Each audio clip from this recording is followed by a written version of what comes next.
Good morning. Got my sweater on. It's chilly this morning. That's a good thing. It's exciting.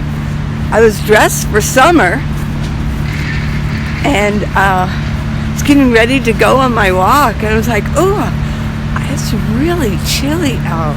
And of course, they've got the sprinklers going, so I'm all got my hat on, got my braids going. Whew, I'm chilly. Okay, so this morning, I always like to keep things real with you guys and let you know what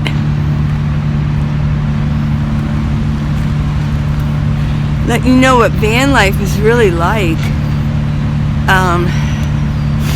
I kind of was organizing 3 of my smaller bins because I had to get inside and I had to move a few things.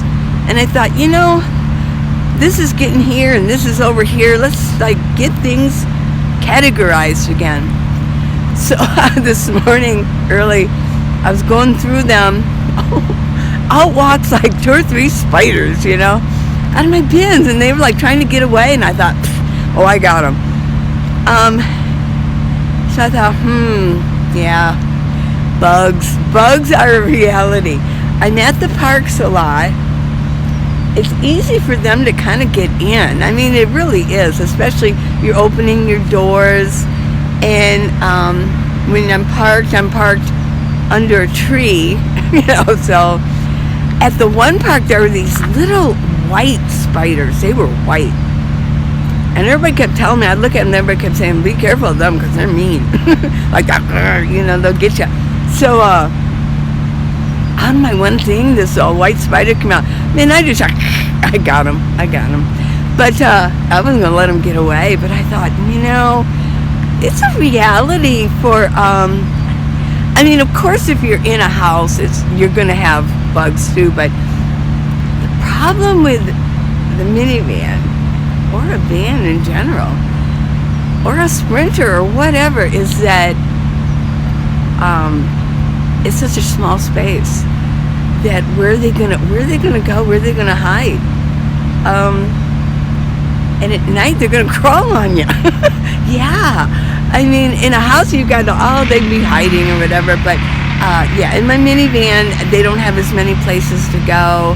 And my body is going to be one of the main characters that they get to crawl on, and that ain't going to work because I always worry about them in here. You hear about those stories. They go in. You got to go to the hospital and they got to pull out a bug out of your ear. In fact, one season on Survivor, I know some of you don't want to hear about this. I'm going to go, don't talk about it, but it is a reality. On Survivor one year. This girl was she was complaining. It was torture for her. It was torture. She kept saying, there's something in my ear, And she spent 2 days. And then finally she was almost crying. She was crying a lot. Finally somebody saw it. It was an ever so little teeny weeny little thing. And this little teeny weeny bug came crawling out of her ear.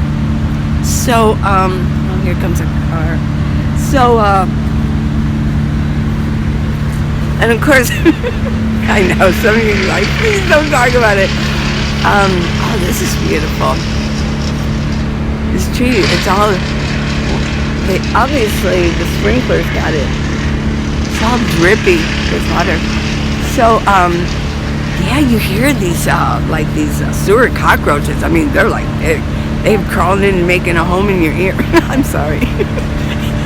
So do I like spiders in my van? Because literally it's such a small area. Like I said, my body laying there sleeping, it's just one that they can crawl across. So no, I don't want bugs in my van. But obviously it's a reality. I'm keeping it real for y'all. I don't know how much it's talked about. But yeah, I don't want bugs in my minivan. And there's so many hiding places. Oh my gosh. Yeah, well, in my one bins was, and I saw another one scurry this way and I got it. So I thought, So later I'm going to go in and I'm going to take everything. I think I'm going to take it outside and lay like a tarp down and take each one individually outside and wipe it all down. Kind of go through everything, see if anything wants to scurry away. And yeah, and I'm going to spray it. I know you said don't use bug spray. Well, I got some. I'm going right to the stores. I won't use a lot, but they cannot live in my minivan. No. Another thing too would be the back area. See, here's another problem, and I've thought about it. When I lay my my waterproof blanket down, it's real light. It's like fleece. It's real light. I try to shake it out the best I can, but there could be something hanging on to it, and then I put it in the back of my van, that back area. Well, you know, like I said, it's a small van. It's not a big area. My minivan isn't that big. It's not like a house or a huge room or anything. So all they got to do is like crawl around. I think, you know, I'm right there sleeping. So I think that's my biggest thing. During the day, I can kind of like, if they were going to come crawling, I could see them. They're probably going to hide, but when it's dark and everything's quiet, you're going to come creeping out, yeah. Crawl up on my, ooh. I don't like that. So, yes, I am going to use regular bug spray. I've got some. Yeah. I'll just be careful with it. And, yeah, they cannot live in my minivan. Okay. So, with that said, I know this is a real buggy story. It's going to probably bug you. Especially with everything. But it's a reality. I mean, I statistically wise, there are people that have to go. Oh, I remember another one in Tucson. He's on a motorcycle, and he was on his motorcycle, and a bee went in his ear. Oh, it was stinging him too, and he had to drive in pain, and he had to drive to the hospital and ran in and parked and ran in, and they got to get it out. Yeah, the ear, the ear. It's a nice little cubby hole, isn't it? Yeah. So no, I'm not going to live with bugs, and they got to go. I don't know what we got going over here. Oh, they're trimming trees. Well, let's go for a little walk. Let's see what else I can bug you with. Yeah. Oh, gosh.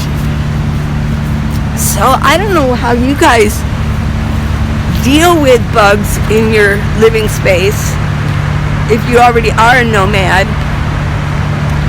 And leave comments, you know. And then if you're not a nomad yet, how you would probably handle this. Because, I don't know, I'm one that doesn't really want to live with bugs. I'm not really, and, okay. I can't go over this way because I'm going to have to walk back this way. Because they're trimming. My second daughter won't kill anything. She won't kill anything.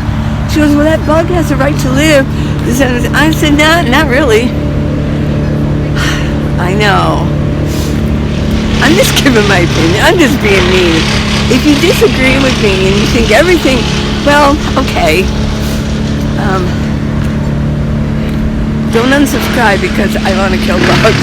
But my opinion is, bugs are not good. Oh, some are good, but no, you don't want bugs. I mean, kill a fly. Yes, please kill a fly. Flies suck, you know. Flies, they carry disease, they carry germs. Yeah, so, but she won't kill any bug whatsoever. Me, it's gone. Yeah. Well, they're doing that. I'm gonna have to walk this way. So yeah.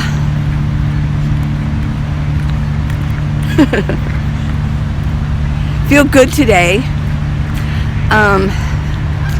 Didn't have any more apples, and I didn't get to the store. I didn't get to Walmart. I went to Target yesterday because it was close to where I was going to park. But they're so expensive. They do have nice things, but they're so expensive. For what I got, had to get those. I wanted to put my hair in braids, but I didn't have any of the little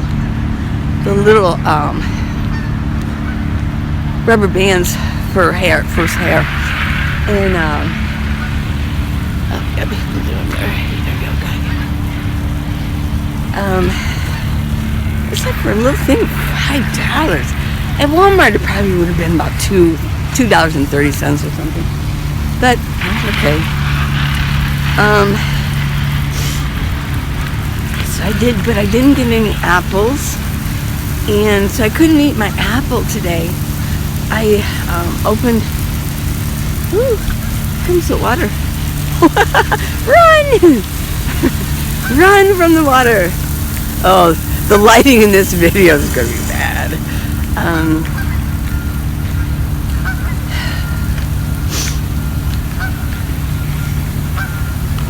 So, I just ate some beans. I opened a can of beans and ate some beans because I was really hungry. I just wanted to get something. And, but yesterday, I did get my cabin filter. It was about $16 with tax. So yes, one of you left a comment. I've never heard of a cabin filter. What is it? Well, it's really your filter for when you turn on your air conditioner or your heater or anything. It's a filter that comes up from the engine that blows the fan, and it blows it into your vehicle. So there's a filter, and it's just like any filter, it's an air filter. So it's very important.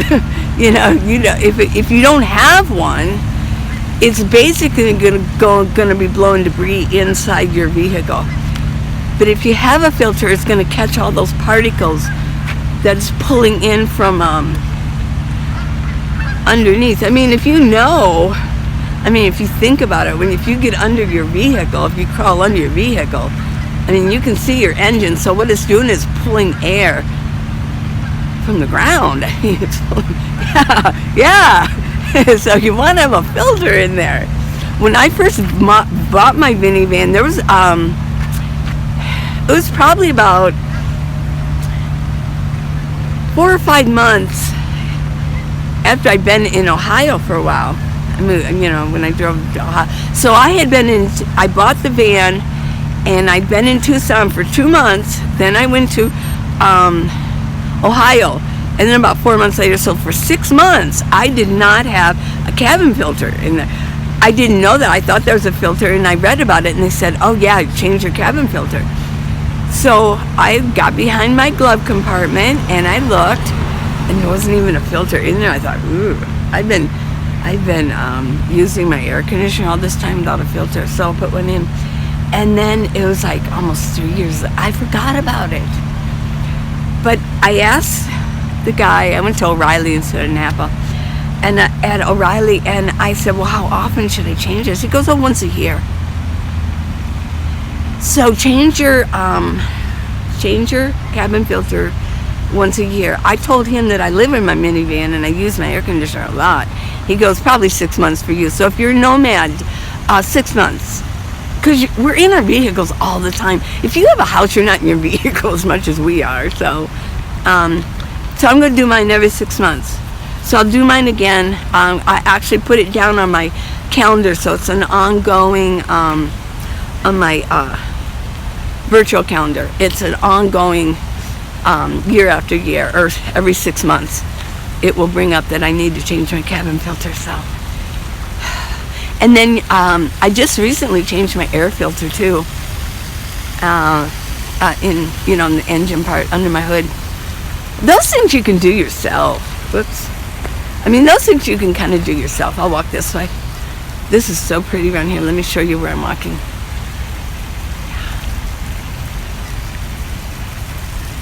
Somebody over here, it looks like he's doing Tai Chi. A lot of people do Tai Chi here. Maintenance. When I get done with this, I'm going to check my fluids. And haven't done that for a little while, though I just did have my oil changed not too long ago. But I'm going to check my fluids. Now, my family mechanic told me that I should check my fluids once a week. And then he also told me, for you other people who don't own a Kia, because Kia is obviously a little different, to look on the ground where you park your car, and always look on the ground to see if there's some leakage down there. And he said check the color. If it's like got a reddish tinge to it, then it's your transmission fluid, and if it's darker, then it's probably an oil leak. But we know with the Kias that's not your telltale sign that there's an oil leak. Mine, in my Kia, it leaks all over my alternator, which is right underneath. So, yeah. Let's see, what else? What else are we going to talk about here? I feel good. Yeah. I'm just happy. I drank all my water this morning. That was a good thing. Still drinking my water. Oh, yeah, I've been peeing a lot too. It's all clear. Everything's clear, and I feel so much better. You know, I think water has a lot to do with all of our health. Everybody. Just drinking a lot of water is so important. I think we just forget about it. Or we drink so many other things. We have so many other options in our world today. We can drink juice, we can drink Gatorade, we can drink coffee, tea. Well, tea is good if it's herbal tea, but uncaffeinated, uncaffeinated, yeah. I guess it's called decaffeinated, yeah. But anyways, there's so many other options, and then there's soda. Oh my gosh! But just to drink water. I'm going to drink water all day today. Yeah. So I wonder how y'all are doing. Let me know. And what's going on in your city? How are cities going? How are your cities going? Do you have to wear masks? Is there any unrest in your city? We can have a discussion. I'm not real happy with Reno. The one good thing about it, though, is like, oh my gosh, I hate to leave so soon, is that it's going to start cooling down again really quickly. I mean, even already it's kind of cool this morning. It's just going to start cooling down. That's the way Reno is. It's higher elevation.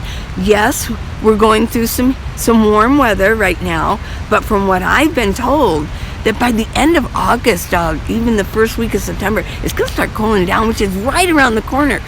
I'm not ready to go south yet, which I can't wait.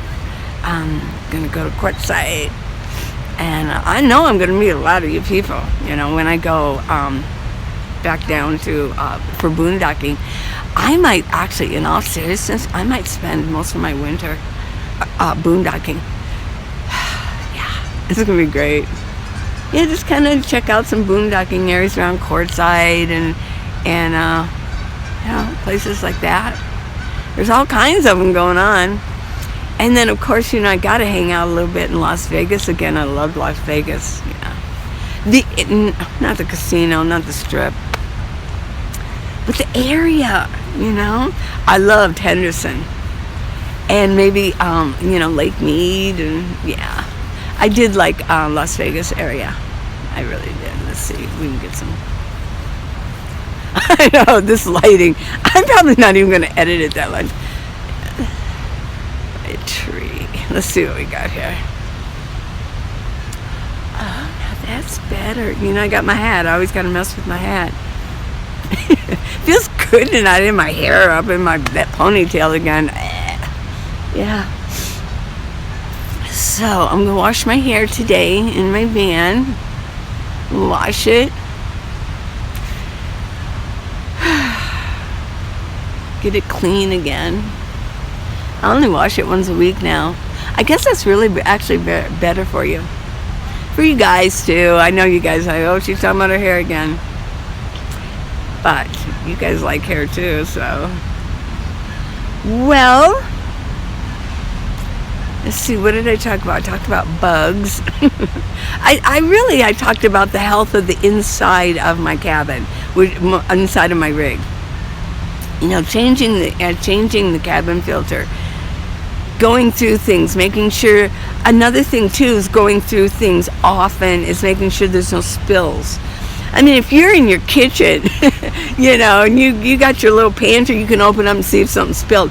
Me, I got to go inside. I got to take things out of my rig. I've got to go in. I've got to pull everything out and go deep down in my one big bin and make sure that something didn't fall over and spill all over the place like it did one time. Yeah, I knew something was amiss. I sensed it. I didn't smell it or anything. Something just, that little voice inside said, check your bins. And I checked a few of them. I thought, well, there's nothing. And then it said, well, check your big bin of like 2 days later. Yeah, I had put something on top of it, this little can of V8 juice, and it had punctured. Oh yeah, it had dried. And yeah, I mean, and it's such a small area. I have to check often. So I think what I'm doing right now is kind of just cleaning things up, tightening things up before I take off, if I do take off for a while, and making sure that everything's cleaned up and everything, the van is running well, and everything's been checked over, inside and out, even inside my bins. So it's time to do some spring cleaning, or should I say some fall cleaning. Okay, so that's what I got to say today. It's probably not the most pleasant discussion, bugs and stuff, but alrighty. I just like to keep it real because this is life out here as a nomad. I don't know, some of you, I don't know how often you clean your rigs, but I clean mine. I don't like to live in dirt. I like to be clean. I just stay clean. I do my nails. I do manicures, pedicures. I don't want to eventually look like I'm homeless. You know what I mean? I want to look like I'm just a normal person, like everybody else. So I like to keep things clean and maintained. That includes me, my hair, my body, my clothes, and my rig, the inside and the outside. So cheers to maintenance.